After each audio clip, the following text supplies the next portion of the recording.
Welcome to The Explainer. Today, we're going to completely shift how we look at Gender-Based Analysis Plus, or GBA Plus for short.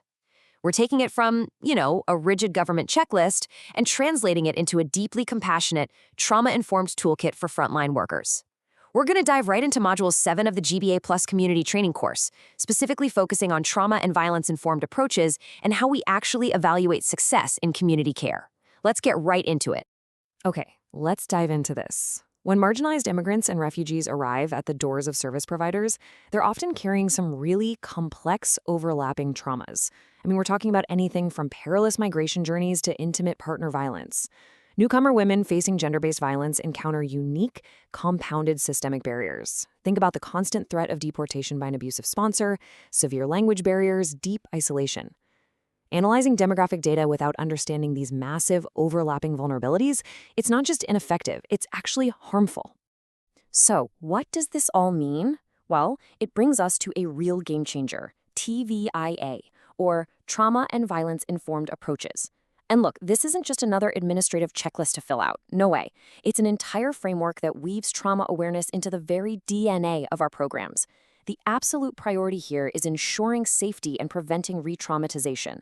We want to support vulnerable populations without causing them any further harm, which means firmly prioritizing a client's healing over rigid institutional compliance. So here's our roadmap for today. First, we'll look at GBA Plus and GBV. Second, we're introducing the TVIA principles. Third, we'll break down the 4 core pillars. And fourth, evaluation and continuous growth. All right, Section 1, GBA Plus and GBV, contextualizing the intersection. Demographic data collection and program design, they can never happen in a vacuum. When we apply a GBA Plus intersectional lens to newcomer women experiencing violence, it brilliantly illustrates how these individuals are essentially trapped by overlapping systems. Imagine facing the constant threat of deportation from an abusive sponsor who is literally holding your immigration status over your head. Or hitting severe language barriers that completely block your access to mainstream emergency services.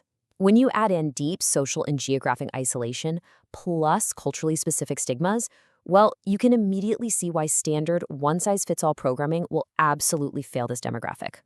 Because these compounded traumas are so incredibly complex, they demand seamless collaboration. Actually, research clearly shows that isolated interventions for survivors trying to navigate all these systemic barriers often fail entirely. Intersectionality absolutely requires coordinated, cross-sectoral responses.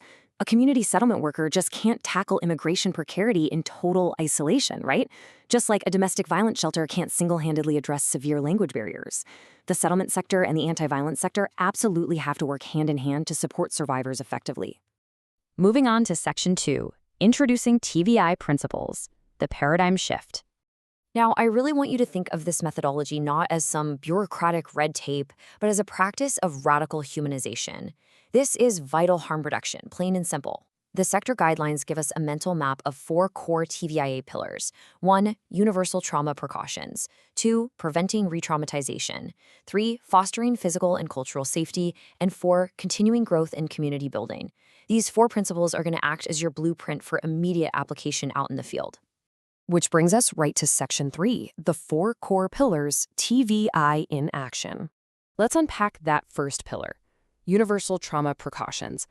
Think about standard intakes for a second. They often demand forced disclosure, which basically makes someone relive their trauma just to prove they qualify for help. It's the exact kind of system that does real psychological harm. Conversely, a TVII intake operates under universal precautions. It assumes everyone, service users and staff alike, potentially carries a heavy load. Service is never, ever contingent on retelling a painful story. So do a quick self-audit right now. Does your intake form demand trauma disclosure just to provide a bus ticket or basic resources? Now you might be wondering, we still need disaggregated data for our GBA Plus analysis, right? Yes, absolutely, but we have to gather it safely. So the crucial point of the second pillar is preventing re-traumatization by actively minimizing individual triggers during data collection. When you're designing forms or identity questionnaires, you literally must allow individuals to opt out of triggering demographic questions. And here's the most important part.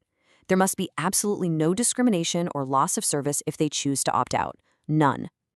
Okay, moving to the third pillar, fostering physical and cultural safety. True safety has to be universally designed. Think of it like a welcoming, brightly painted community pathway that everyone can navigate intuitively. In practice, this means utilizing clear, welcoming signage. It means transparently explaining your service routines, the why, the what, and the how of everything you're doing. And above all else, it means maintaining rigorous, uncompromising confidentiality protocols to guarantee that both physical and cultural safety are protected. And this naturally builds right into the fourth pillar: continuing growth and community building. Just like a garden needs specific nutrients to thrive, our interventions have to be tailored to the specific strengths and contexts of the people we serve. Programs should be rooted in resilience and agency, focusing on general skill building and wellness. We need to step completely away from deficit-based approaches that only look at a person's trauma and just end up eliciting shame.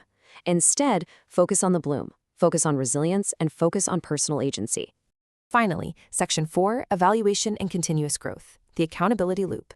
So GBA Plus is definitely not a static checklist that you just toss in at the end of a funding proposal. It's a continuous life cycle. But we've got to measure the right things to know if our TVI blueprint is actually working. Now, what's really interesting about this slide is the stark contrast here. Superficial metrics like just counting event attendees or tracking short-term outputs might satisfy a basic grant report, but they tell us zilch about substantive equity. Instead, we need diversity-sensitive indicators. We're talking about capturing real qualitative shifts in community trust, tracking actual changes in institutional policy, and documenting when structural barriers are actually removed. That is how you measure real impact. To achieve this high level of evaluation, the sector relies heavily on local immigration partnerships, or LIPs, to act as a backbone support. By establishing communities of practice, alumni of these training courses can actually reconvene on a regular basis. In these spaces, they can deploy pre- and post-course competency assessments. They can share their data narratives ethically and safely, and they can collaboratively troubleshoot the very real-world implementation challenges of applying GBA Plus and TVI out there in the real world.